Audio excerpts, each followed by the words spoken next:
Hello, I'm John Kogan, the CEO of Proformative, the leading platform for professional development across the office of the CFO.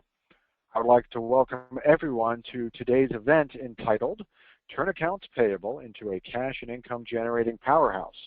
I would like to thank our sponsor, Mineral Tree, for their continuing support of Proformative webinar programs and the office of the CFO.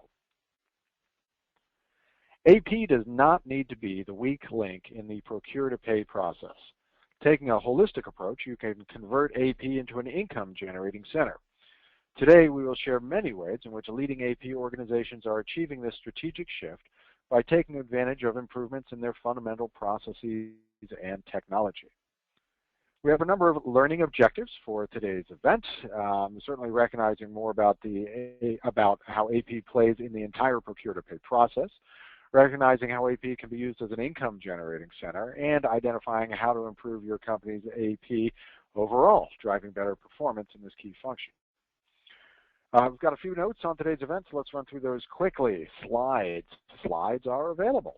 We've got great slides, and many of them. If you want to download them now, you can do that. If you look at your GoToWebinar control panel, and you might have to hit the blue flower in your applications tray in order to bring it up.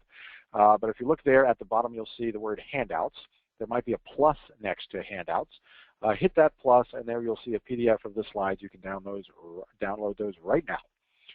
Also, within the next 24 hours, we will send you an email, and that email will have a link to the presentation download and also a link to the webinar, so you can listen to the webinar at a future time. You can also feel free to share out those links with your fellow employees.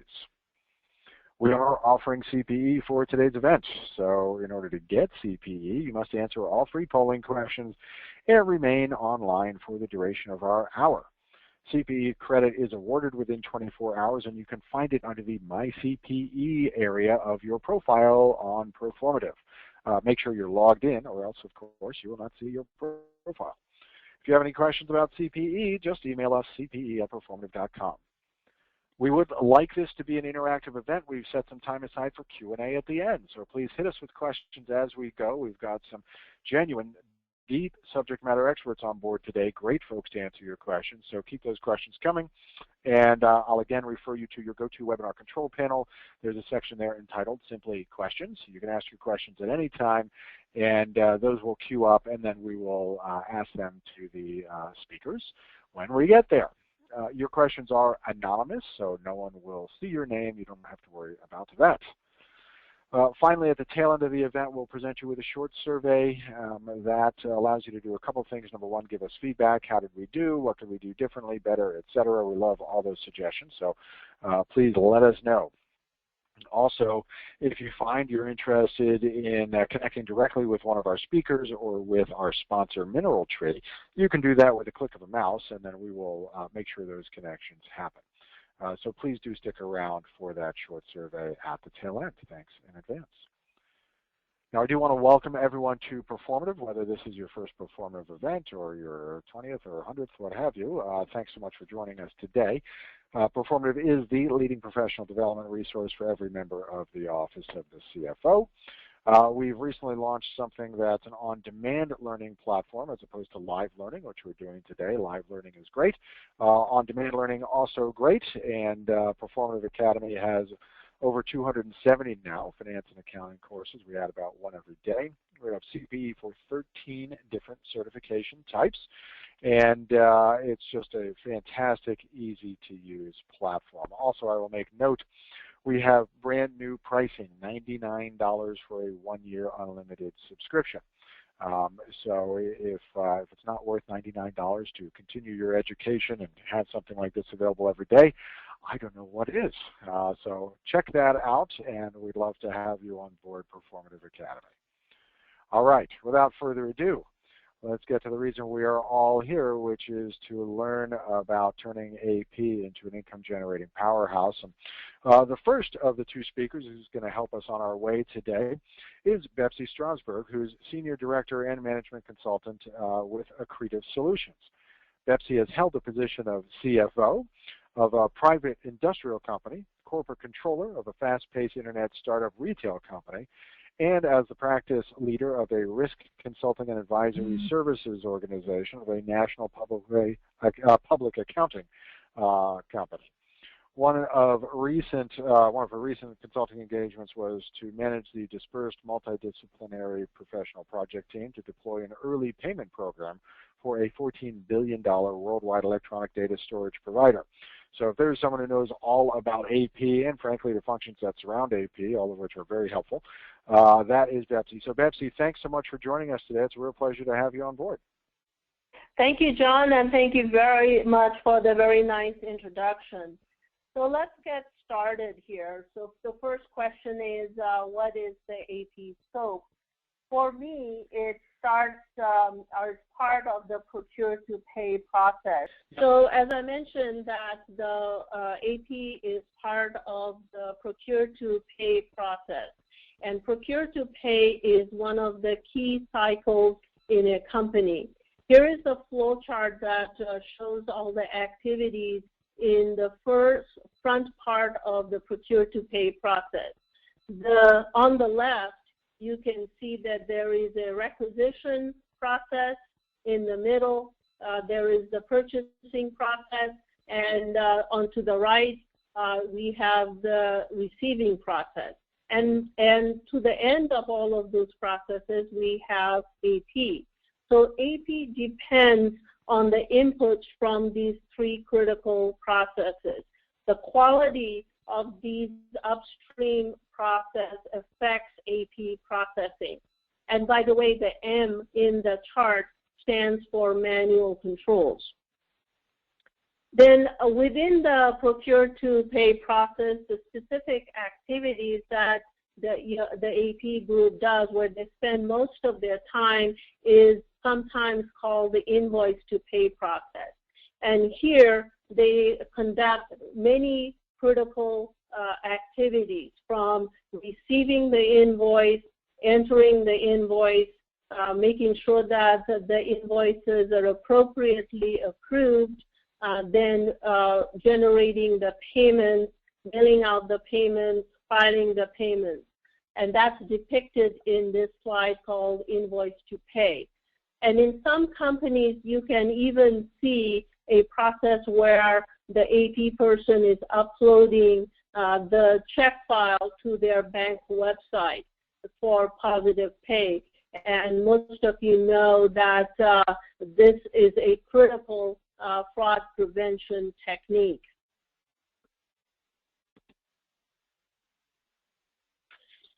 In addition to all the various activities within the invoice to pay process, we know that AP impacts very many other vital areas of the company. For instance, it provides visibility of costs during the period. We know that at the end of the period, we can get financial reports that gives us the departmental or organizational spend, but AP enables us to see that during the period, and hopefully through some customized dashboards that can be available. They also impact processing costs in the company, and it could range from a best of class AP from $2 per transaction to up to $25. So it's tremendous impact on the company as a whole.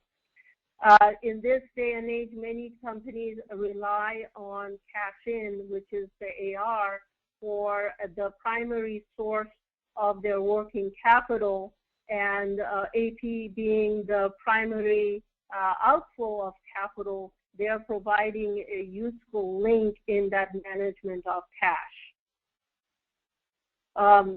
For compliance, we know that after Sarbanes-Oxley came into being several years ago, the AP processes are continuously subject for looking for preventive and detective controls and help the company to be compliant.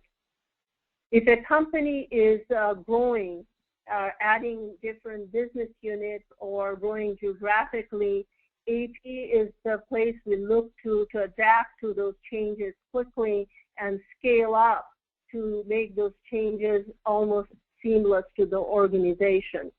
And as I mentioned in the process of invoice to pay flowchart, they also play a key role in fraud prevention. So beyond the specific activities that AP does, they impact many other areas which are vital to the company. And that is why I contend that AP needs to be a powerhouse in the company. So the next question maybe is, how do we make that happen? How do we improve the AP processes within the organization? We know that we have 3 levers that we can change: people, process, and technology. People at the top end is the primary area to make a valuable impact in making AP that powerhouse. Hire the best within the budget that is available to you. The AP group is no longer the junior analyst who does only a code and pay function. They need to understand the ramifications of their actions, know why they are doing certain things and not just simply following procedures. They need to know the systems that are being used in today's world to process those transactions. But beyond those technical skills, the AP person needs to have the necessary soft skills. And the soft skills are being organized, detail-oriented, manage their time well, and certainly be calm under pressure. They are in the forefront of dealing with a lot of internal customers as well as outside vendors, and sometimes get a lot of hurried calls or not so nice emails. So being calm under pressure is a critical attribute for the AP group.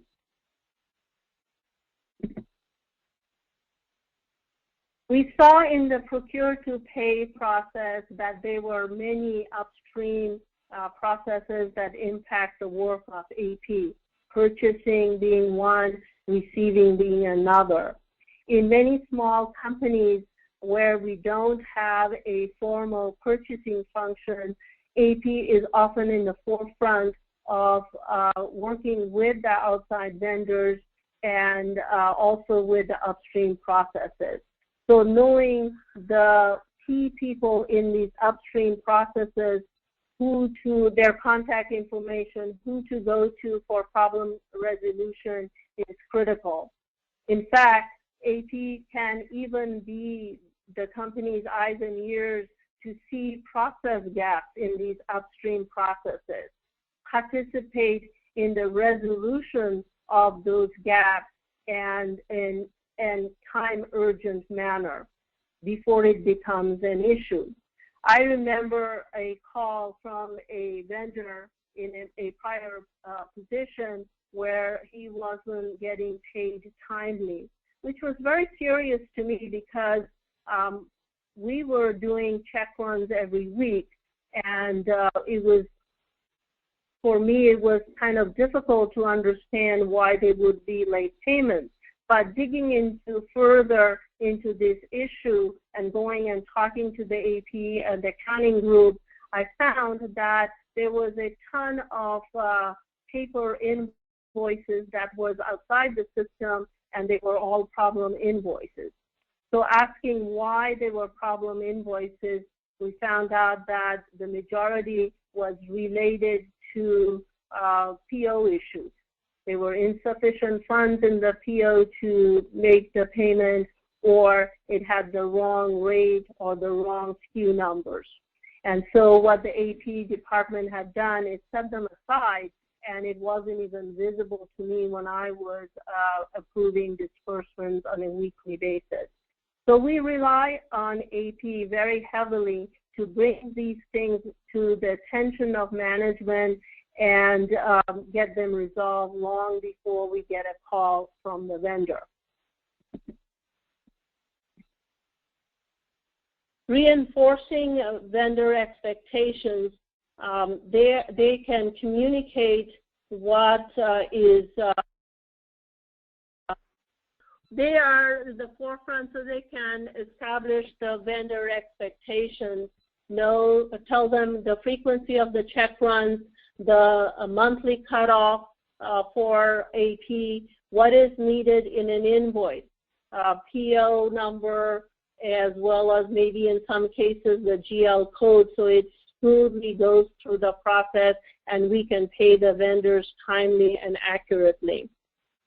Know when to escalate issues, and so that again you are a service provider to both internally and externally and make those things go more smoothly. The next chart is on organizational challenges. We know that this happens.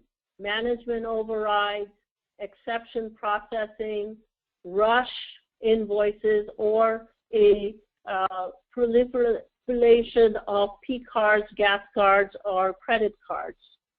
These are organizational challenges that the AP have to overcome. They need to know what to do when these things happen, who to go to, when to push back, and escalate when necessary.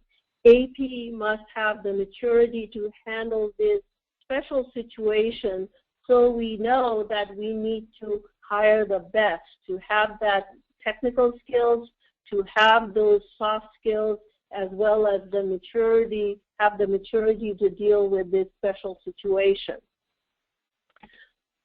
Which brings me to the first polling question, so I'll hand back to John.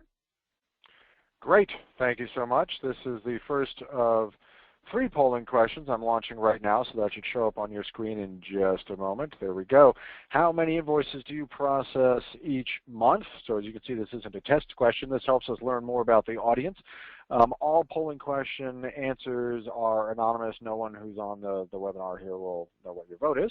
We're just trying to understand who's on and what your situation is. That will help both of our speakers today tailor their content to make sure that they're speaking to the folks who are out there. We'll leave each of these out for 30 seconds, and we're actually just about to get to 30 seconds. So I'll let folks get their last vote in, and we do want to hear from everyone if you don't mind spending 5 seconds answering the question. I'm going to close that down, and let's go ahead and share out the results and take a look at what we've got here. So Betsy, to the question, how many invoices do you process each month? It looks like we've got a combination of low, mid, and high volume here. What do you think about that spread? Well, that's a great way to determine our audience pool today. Knowing the number of invoices that are going through the system is a good thing to know because it enables the company to know when the next layer of investment needs to be done. I've heard a lot of companies adding an extra person when they hit that 100 to 200 mark. So that's great information. Thank you, John. You betcha. So the next slide is on AP process and technology. These 2 things go hand in hand.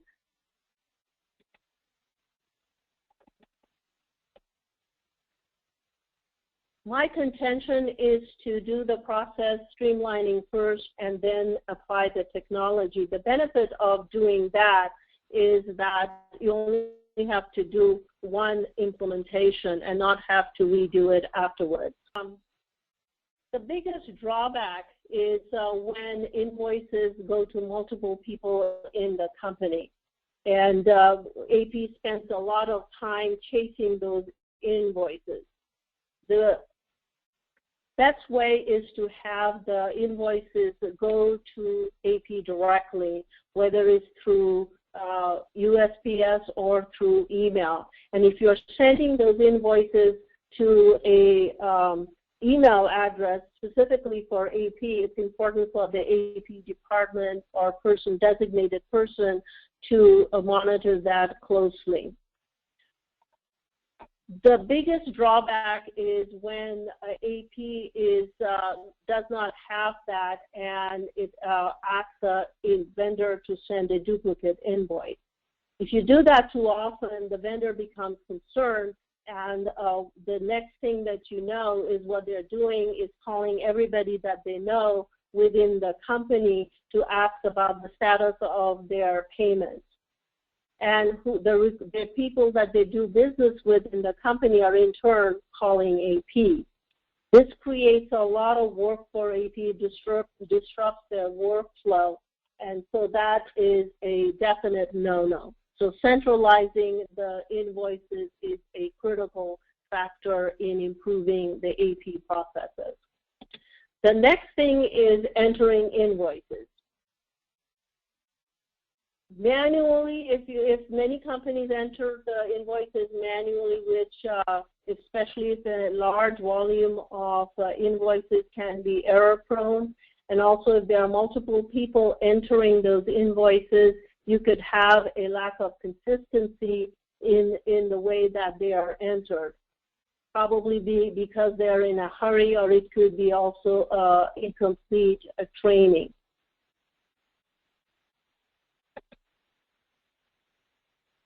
If you have an automated system, the big benefit is that you can have a system doing the checking for duplicate invoices.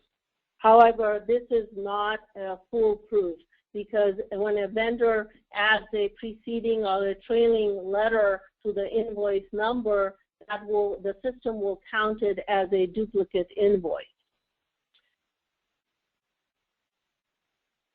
For certain type of expenditures, such as utility bills, there is no invoice number, yet invoice number is a critical identifier in the AP process.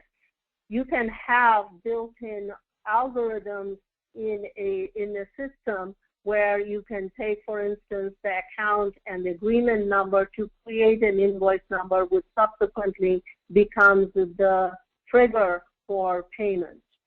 For me, the ultimate would be having a portal which enables the suppliers to enter their invoices directly. Then they can use that portal to get status of their invoices, and that saves a lot of cycle time and work in the AP department. But that may be a ways to go for many companies. Having a single depository of invoice can bring a lot of benefits to the company.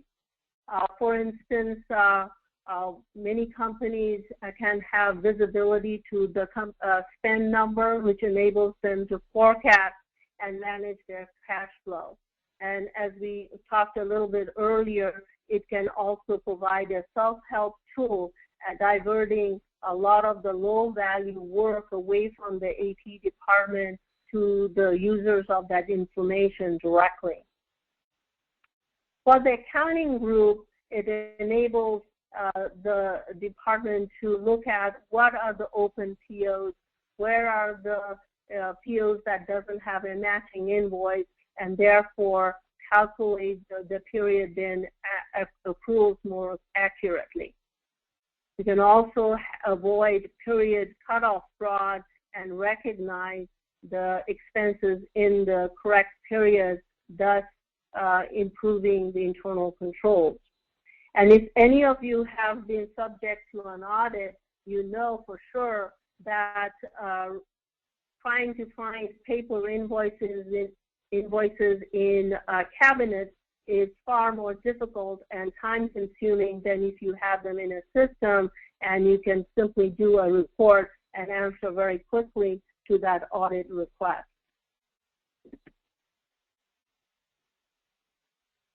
Having a Powerhouse AP can also reduce a cost for the company. For instance, in an automated AP system, you can install workflow rules that enables faster approval and therefore faster payments. And if the approvers need supporting documentation, it is available right there at their fingertips in that tool.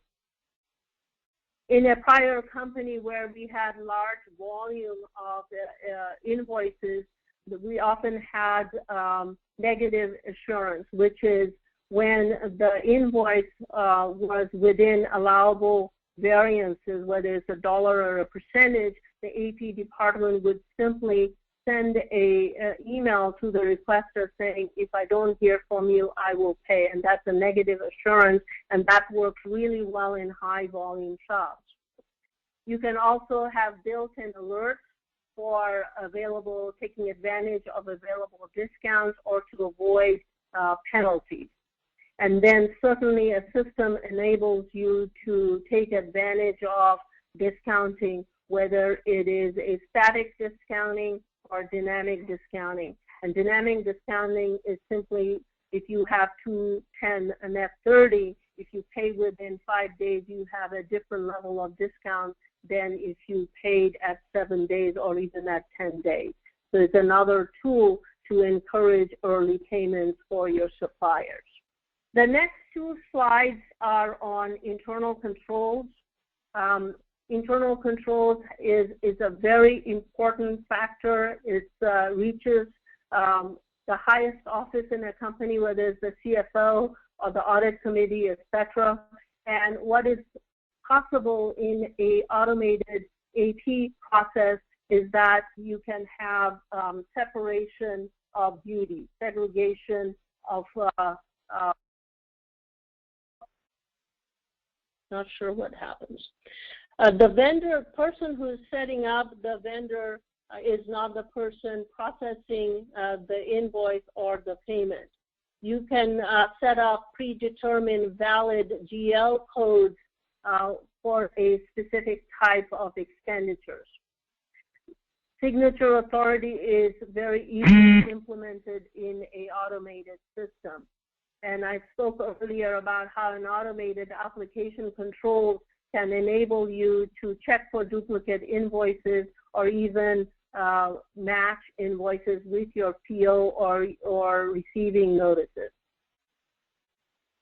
It provides a self-documenting audit trail which eases the support of audit and hopefully reduce the testing requirements of the external auditors and reduce your audit costs. I will point out one of the things that we talked earlier, which is management overrides. One of those special, I'm so sorry, I don't know what's happening here. Oh, we can still hear you, Betsy. You can keep on going. Okay. All right. So the management override is a special challenge for the AP group. And if you have a manual process, it's fairly easy for a person to walk over to the AP group and do an exception. However, in an automated process, those things are less likely to happen because it leaves the audit trail. At least you can follow up who, what, and why a management override was done.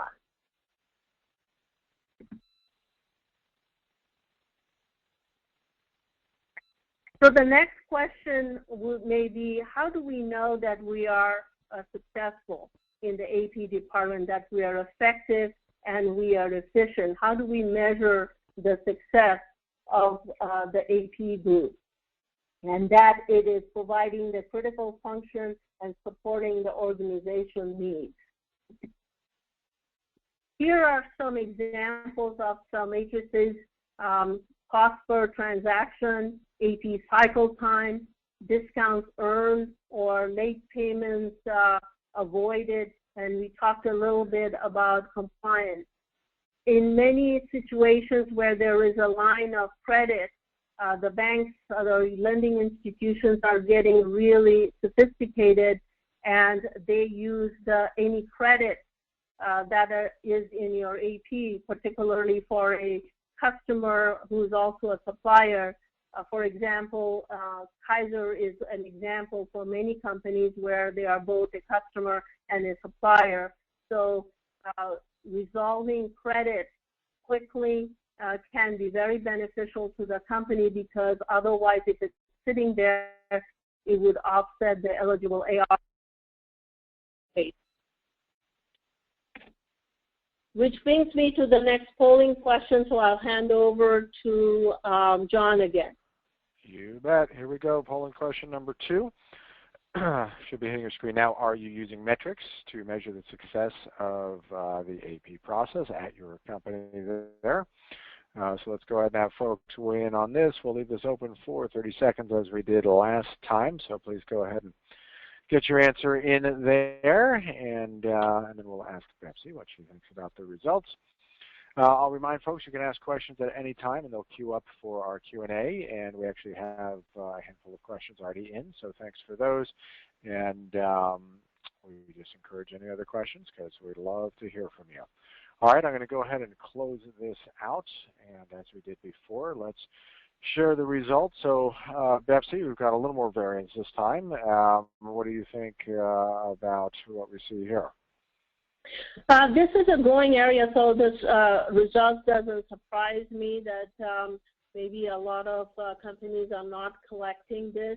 So I expect the demand for dashboards and having the metrics easily available to different kinds of stakeholders to only increase in the future. Yep, makes sense. So the question maybe, is it worth the investment in AP? Well, we have seen that it is not a low-value activity. The AP group has to perform in those critical areas, but also their impact is felt in far-reaching areas of the company. Charged with the right investments, the company can achieve valuable results, such as reduction in cycle time, earned discounts, improved visibility to support their working capital requirements, which ultimately means meets the lending covenants. Many companies have done sporadic investments, maybe in the front end of the process through getting e-invoicing, or at the back end through a more sophisticated ERP system. But for me, it is important to look at the end-to-end accounts payable process to leverage the most advantage for the company.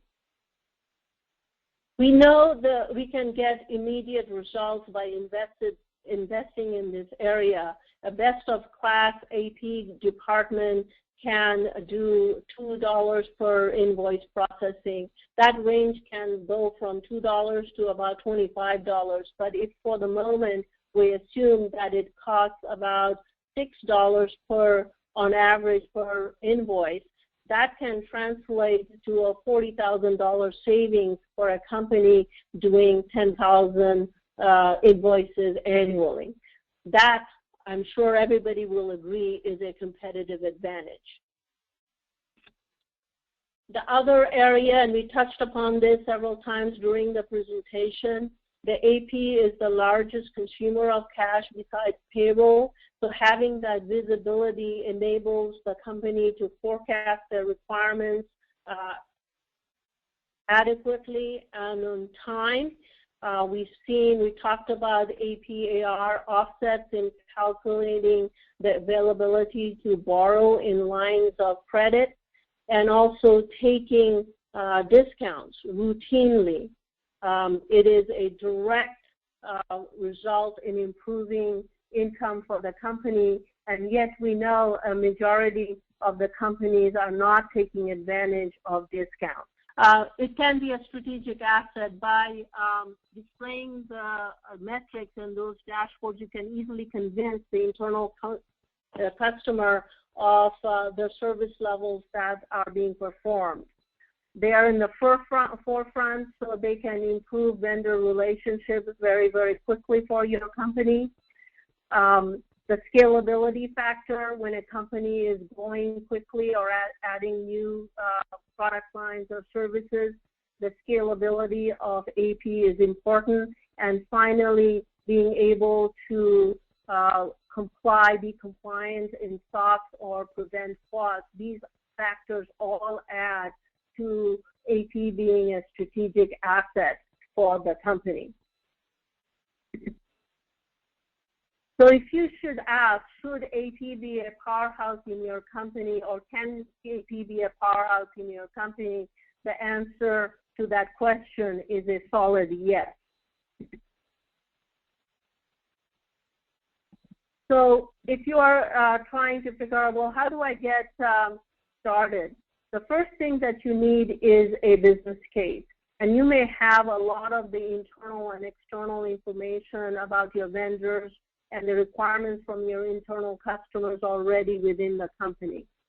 But it's important to know that you need to enlist external partners as well, because they've done this before, they know the best practices, and they can help you to present the best business case to your sponsor. And you do need a sponsor. This is the person or the group who is going to invest the funds required to transition to this powerhouse.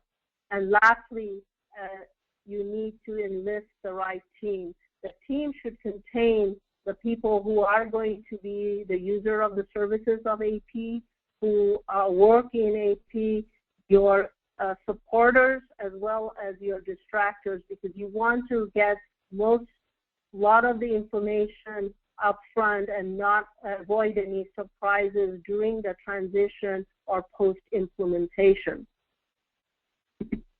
That brings me to my last.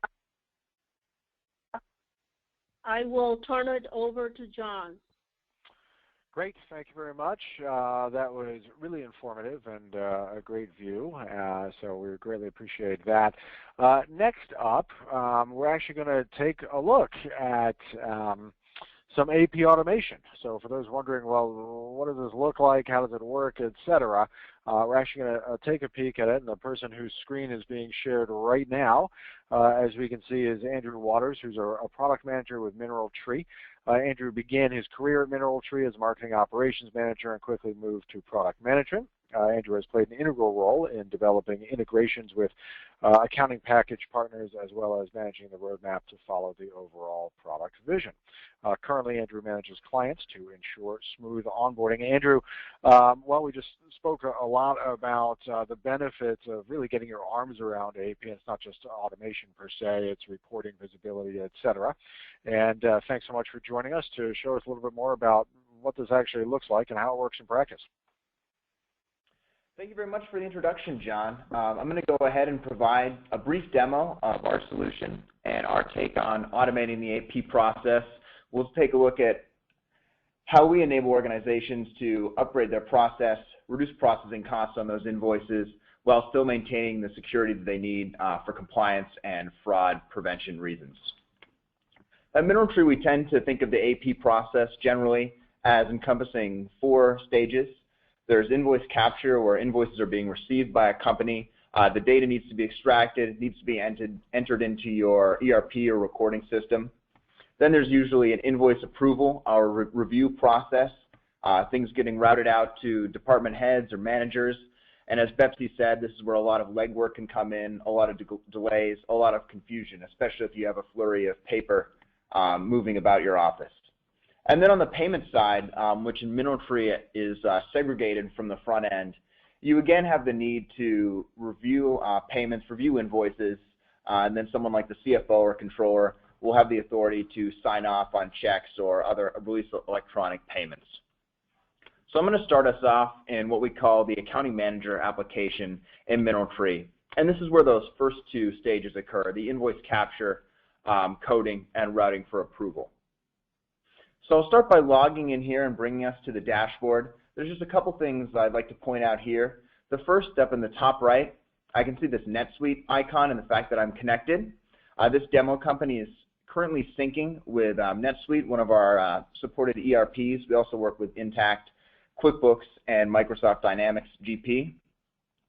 And what this means is that a 2-way real-time connection is occurring between Mineral Tree and NetSuite, which moves data between the 2 systems. So any bills that I enter or edit in Mineral Tree will sync back into NetSuite, just as any changes or additions I make in NetSuite will come over to Mineral Tree as well. We're all about maintaining this data integrity so you can continue to leverage your reporting system of choice and won't ever have to worry about dual data entry.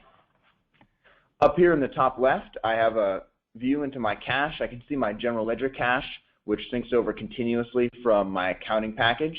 And I can also take a look at my bank cache. Below that, I have a standard aging graphic, which gives me a sense of urgency around my outstanding payables.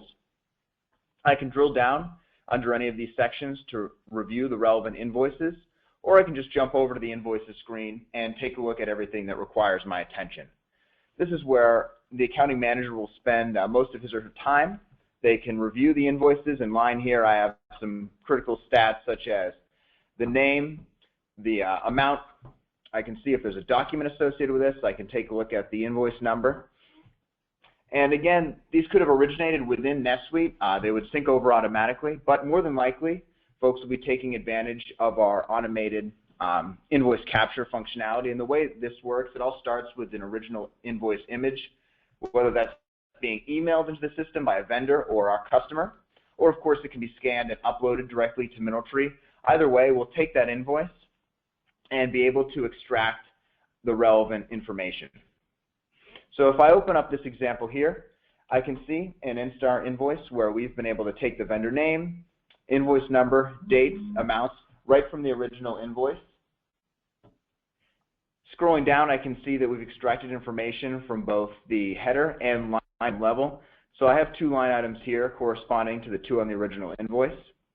Certain fields such as AP account and GL account are also pre-filled. This is because of some defaults I've set up at the vendor level to make my life a little easier. So at this point, all that remains for me to do is to review the information and do any additional coding I might need to. I can see my three classifications here are present just as they would be in my ERP system, and these choices are also syncing over. So I can go through at the header and line item level and do any type of coding I might need to. If I scroll down here on the bottom, I can see I have the option to post this back to my accounting system. I do that by checking this box and hitting save.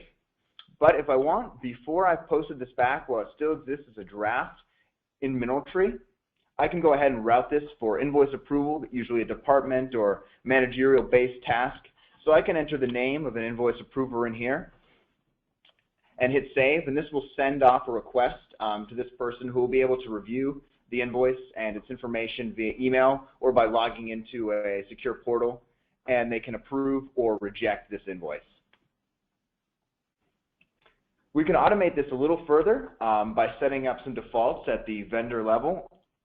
So if I open up a vendor card, I can set up a default invoice approver here. Now if I enter my name, I'll automatically receive an invoice approval request anytime an invoice from this vendor is captured. So potentially, Instar can be sending their invoices into my AP department or directly into my MineralTree inbox, and those can be recognized and sent for approval automatically without any touches in between. And then above that, we have these defaults that I mentioned before, again, just making my life a little easier on the coding side. So when I've gone through my necessary review process, I can see I've got a couple invoice approval requests here. They're pending in yellow, one that's rejected in red below that. When I've done my necessary approvals, whatever those may be, I can go ahead and queue up a couple of these for payment. This will add them to the queue on the right where I'll have a couple different options. I can edit the amount if I want to make a partial payment against these invoices, and I can also set a payment date.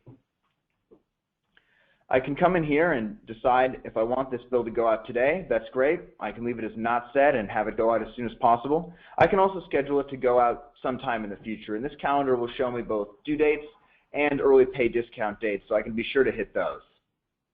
If I leave it as not set, it will default to as soon as possible. So for checks, those will be sent out via first-class mail the next day.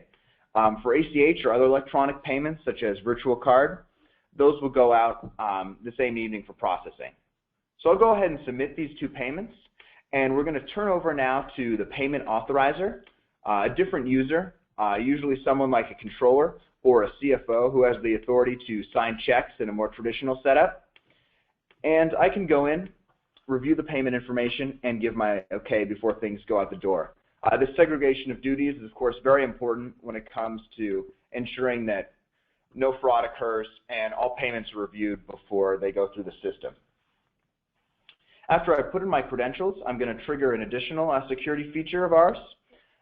Two-factor code has just been sent to my phone, and I'm going to have to enter this 6-digit code before I can get into the application proper. This is an optional feature, but definitely highly recommended as an additional protection against any kind of fraud on my account. I've got a little delay here in it coming through, so I'm going to generate a new code. All right, so put that in, and this will bring me to the payment approver application. Tough to talk and type it in at the same time sometimes.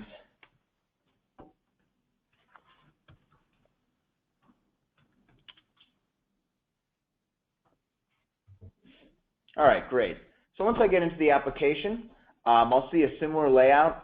Similar account information is up in the top left, but you'll notice instead of the aging graphic we saw before, I now see a wheel, which is just showing me everything that requires my immediate attention. I can see right now that I have 2 payments awaiting my approval, and another one that I have approved and is scheduled to go out.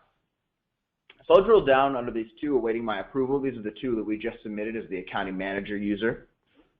In line, I can see some crucial information, vendor name, amount, due date, payment account, payment type. If this is enough for me, I can approve right from here, or even approve all of them as a batch. But I'll also be able to drill down and see the same level of detail that invoice approvers and accounting managers saw along the way. So in this payment screen, I can take a look at the information around this particular transaction, as well as a history of recent payments to this vendor. And then scrolling down, I can see the invoices associated with this payment. And this includes the different line items and their GL codes.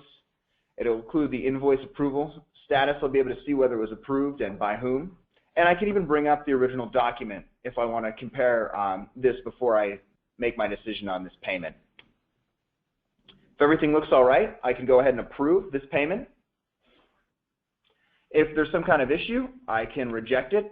And this will prompt me to give an explanation as to why, so that the accounting manager knows what they need to change and fix. And I can provide an explanation there. So they'll be notified, and they can make the necessary changes before resubmitting it to me for approval. Once I confirm this payment, my work is actually going to be done, and MineralTree is going to handle everything in terms of actually processing the payment. As I mentioned, checks go out the next day via first-class mail. These checks function just like any other business might print. They have their account information on them. No money is going to be withdrawn from our customer's account until the vendors cash these checks. For electronic payments, it's a similar story. We'll generate the file and send it out for processing the same evening. In all cases, we'll send out remittance information to vendors so they know what they're being paid for. This is especially important for electronic payment types such as ACH, where it might not be clear what invoices are being paid. And of course, my payment information is going to sync back to my accounting system. So I have that record there, and I've closed the loop data-wise. Again, our philosophy is all around building on your existing reporting capabilities, not adding extra work through dual entry. As I mentioned early on, security is a huge part of this process. That's why all these steps exist in the first place, all these various approvals. And we saw how we separated the payment task from invoice routing and approval to get that extra sign-off. We saw the invoice approvals we could do in between. We also have the ability to set up different tiers of payment approval. So perhaps above a certain amount, a payment needs to be okayed by a couple individuals, maybe a controller and a CFO. We have the ability to build those kinds of controls into the system as well. And that, coupled with the two-factor authentication codes, creates for a secure, audit-proof environment. So that pretty much wraps up what an AP workflow looks like for our customers in MineralTree. I'll go ahead and turn it over to some questions here before we wrap things up. All right, tell you what, I'm going to jump in and let's get back to my screen here, and we are going to get into Q&A. The first question actually is for Betsy. So Betsy, why, if companies have available to them discounts like 2% net 10, so a quick pay discount, which on a very real basis is offering a significant return on your money for paying early, why is it that so many companies seem not to take advantage of that when they can't possibly match that kind of return, 2% per month, just by holding the cash. What's the barrier for so many companies here? Great question. I like to ask that question to everybody I meet as well. I think the biggest stumbling block there is the cycle time. If you have 2% within 10 days, we're seeing that companies are unable to get all of their processing work done within those 10 days, and the days are past. So it requires a lot of discipline and a lot of automation, and every single person involved in the process to know what their role is to make that happen. I think that's one of the reasons why companies are unable to take advantage of that direct savings. Mm-hmm. Okay, great. Next question to Andrew. When it comes to integrations, you mentioned integrations with QuickBooks, NetSuite, et cetera. Is that a complex process? How long does that typically take? It doesn't have to be, and for us, we maintain it as a pretty quick implementation process. Usually requires about 2 or 3 touch points with our customers, about 3 hours of their time. The solutions we work with all provide APIs that allow us to easily talk to the system. So it's just a matter of talking through the workflow with customers and then establishing that initial sync to move their data over into MineralTree. And in today's environment where cloud solutions are becoming increasingly prevalent, accounting packages, solutions are getting more advanced, there's no need to get tangled up in a huge IT project to enhance your AP capabilities. Gotcha. Betsy, how frequently do you recommend folks do payment forecasts so that they're always so that they are understanding what their AP cash needs are going to be? Is that weekly, monthly, quarterly? Well, it really depends upon the company's for example, in the company that I was in, which was in a financial turnaround, we had to look at that forecast on a weekly basis to really determine how much cash we have collected and how much cash we can use to pay our suppliers. In other companies, forecasts is probably fine to do it on a monthly basis. Okay. Got it. That makes sense. Andrew, can you speak at all to forecasting, cash forecasting capabilities out of MineralTree? Certainly. So, it's all about providing you with the visibility you need to make those, to look at those metrics and make those distinctions. And, a key part of that, we saw how the aging graphic up front there, and there's also some reporting capability we could dig down into. When you speed up your processing flow, so you're able to capture invoices, whether you're doing it automatically or manually, if you can get those in the system quickly, you can get them posted, you can get them approved, you can get a better sense of what your outlay is and, the time till payment. And in turn, when you have a better grasp on your cash flow and you're ready to make payments, you can start talking with vendors about getting some early pay discounts and, improving your turnaround time. Gotcha, great. And being a cloud-based platform as MineralTree is, how does the platform ensure essentially security of data so that folks can feel like with confidence that their corporate data is protected?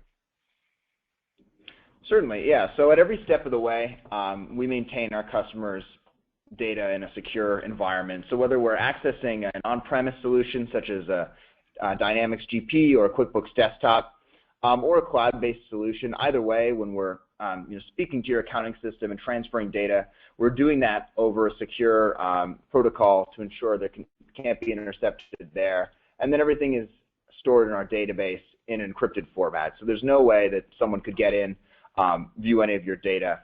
And then sort of on a user level, we maintain these strict controls around logins. We have the ability to do the 2-factor authentication to prevent anyone from getting into the system who shouldn't be. Obviously, fraud is and should be something that's on businesses' minds today. It's unfortunately prevalent, and it's important to have these kinds of controls in place to prevent it. Got it. All right, great. That's all the time we have for questions today. We're going to go ahead and move towards our final housekeeping items. And the first is thanks to our speakers, both Betsy and Andrew. Great job today. A lot of great information, great insight. So thanks so much for giving us your time today. Thank you very much, John. It was great to be here. Thanks for the invite. You bet. Yes, thank you, John. I really appreciated the chance to come and talk to everyone. Enjoyed it as well. Thanks. Pleasure was ours. All right, folks, please do join us at Proformative.com to continue the conversation with your peers in our community. There's many, many discussions around AP in general, AP automation certainly. We have a number of conversation threads there amongst the 10,000 or so discussions going on. So feel free to come and take a look if you have further questions or want to learn more. If you would like an introduction to either of today's speakers, that's Betsy or Andrew, or a direct connection to Mineral Tree, our sponsors today, please do let us know in the post-event survey. It's just a click of a mouse. We'll make sure that those folks know that you want to make that connection. We'll get that done. So that's one reason to stick around for the post-event survey. Of course, thank you to Mineral Tree for their support of Performative Webinar programs in the Office of the CFO. It was really neat to be able to learn about AP optimization, both process and technology, and then see a little bit of that technology in action. So they also helped us out with that today. So great thanks to our good friends at Mineral Tree. And at this point, let's go ahead and launch our third and final polling question. So that should be on your screen right now. What part of your AP are you most trying to improve? And we've left you an escape valve there, other or NA as well, because we might have folks outside of the AP organization here just to learn, which is always a great thing as well. Okay, we're not going to have time to discuss the results because we're running up against the tail end, and we do want to get folks back to work on time. Although I can tell you that the leader here is processing invoices and payments, so that's the number one item thing that folks want to improve. Also, payment approvals. That's another element that folks want to improve. So those are the two top items. I'm going to go ahead and close down that final polling question. I'm going to thank everyone for joining us today, and at this point we're going to close down the event. That will bring you to the very, very brief post-event survey. Please give us that extra minute to let us know how we did, request any connections, etc. And we hope to see you again soon at another Performative event or online at Proformative.com. Have a great week, folks.